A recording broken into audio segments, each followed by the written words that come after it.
Alright everyone, welcome back to another site tour here on Scamping with Jay. I am back for my third visit here at the old Corris family farm. It is a goat homestead. The owner's property is actually right off this road right here, and that's where site 1 is. He's got an RV site right on his property. He's got a nice little pond with catch and release fishing. There's also a little river right there. There's also train tracks though that are active, so it's not going to be that quiet of a spot.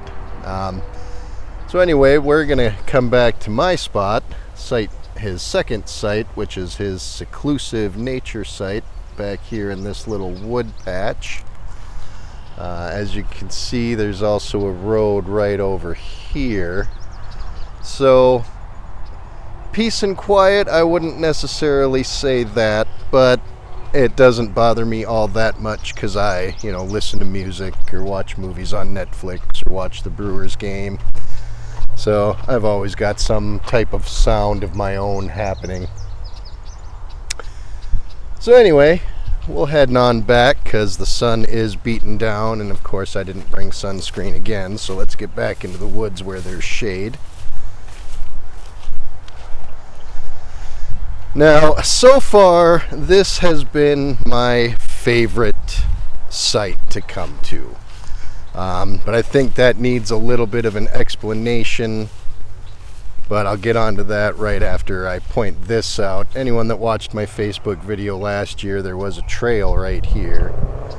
But everything's pretty overgrown right now. He does have a side-by-side ATV that he drives back here. I just don't think he's driven back here a whole lot to knock down all the trails. And I forgot what I was going to come back to. Anyway, this is my favorite site. And before anyone really questions why it's my favorite site, I should really point out that I am a pretty boring camper. I sit at a campfire, I drink beer. I get up Saturday, I have breakfast, I make a YouTube video, I watch the Brewers game, I drink more beer, I have another campfire, I get up on Sunday, I pack up, and I go home. So a lot of people are going to look at this site, and some are going to love it, and some are going to be like, man, why does this guy like this so much? There's nothing here. And that's the important part for me, is there is nothing here. I camp alone to be alone. And Tom here, the owner, is an awesome host, super friendly guy, super laid back, and he leaves you alone back here. I mean, I'm going to call him later for another bundle of firewood, which he'll, drive back here in his side-by-side and drop it off, and that'll be the only time I see him. So very attentive, very friendly host, very helpful, but also leaves you alone to have his privacy. Or to have your privacy, I should say. So we come walking back here through the woods.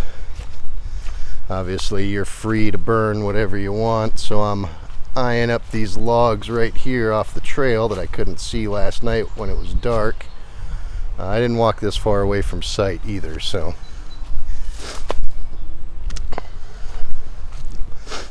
everything's definitely a bit more overgrown than it was last year. Last year I was here in July, and again I was here in September. Those two trips were night and day. July was hot, humid, filled with mosquitoes. September was cool, comfortable, and completely bugless. So far this trip, there's been a handful of mosquitoes, there's been some flies, nothing that any normal camper wouldn't be able to handle. My thermocell held things off fairly well, unlike my trip in July last year. And straight ahead is a trail, but again, like I said, overgrown. He hasn't been through there much. That doesn't bother me because the trails just kind of all wrap around here and all meet up at the same spot. Now I will be sharing this video to my Wisconsin camping group, even though this is technically Illinois.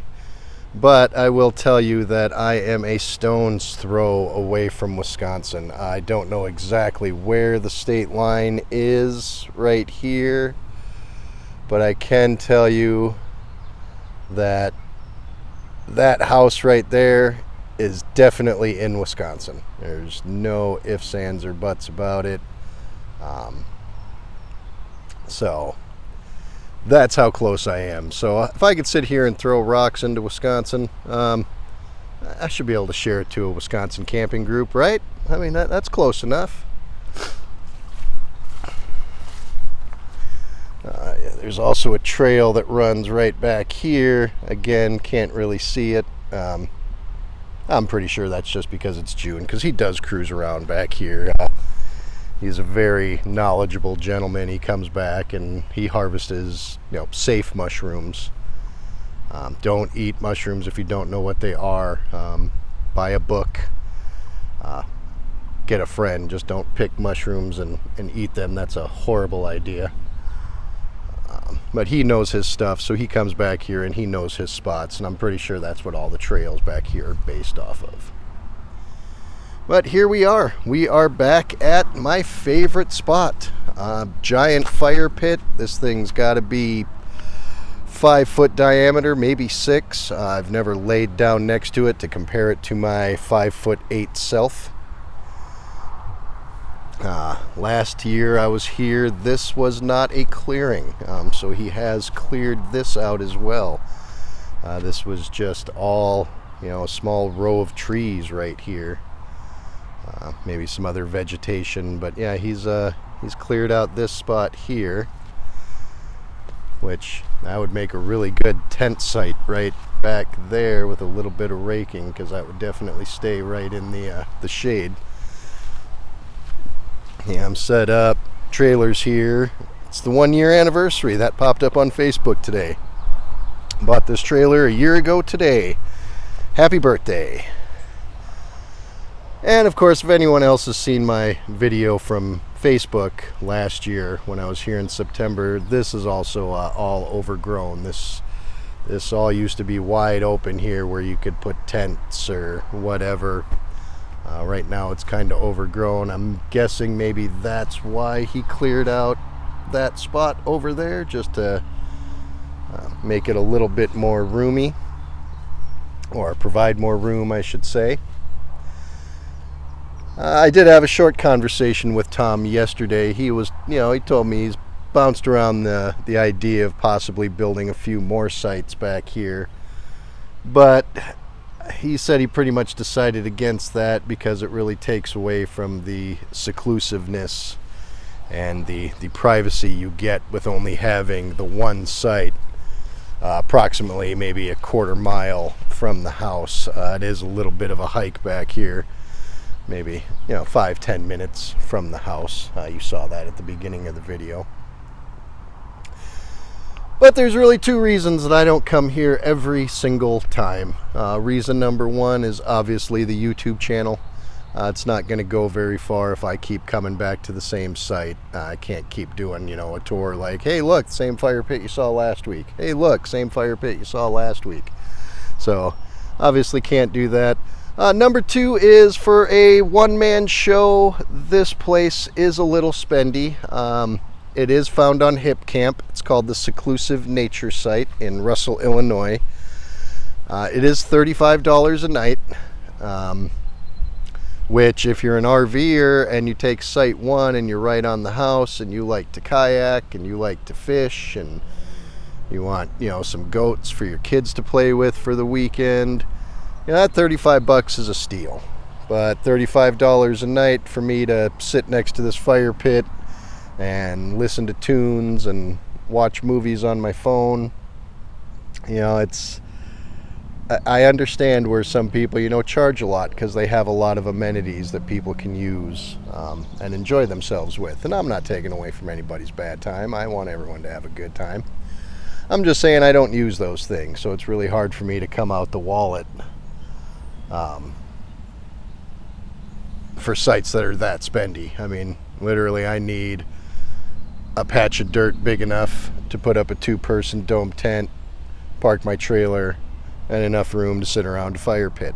That's all I need. Oh, and phone service, obviously, because I do need internet, and in case of an emergency, I do need to get a hold of my wife or family member if something bad was to happen. But other than that, this has been my tour, walkthrough of the old Corris family farm seclusive nature site. I am going to make some breakfast. We will see you next time.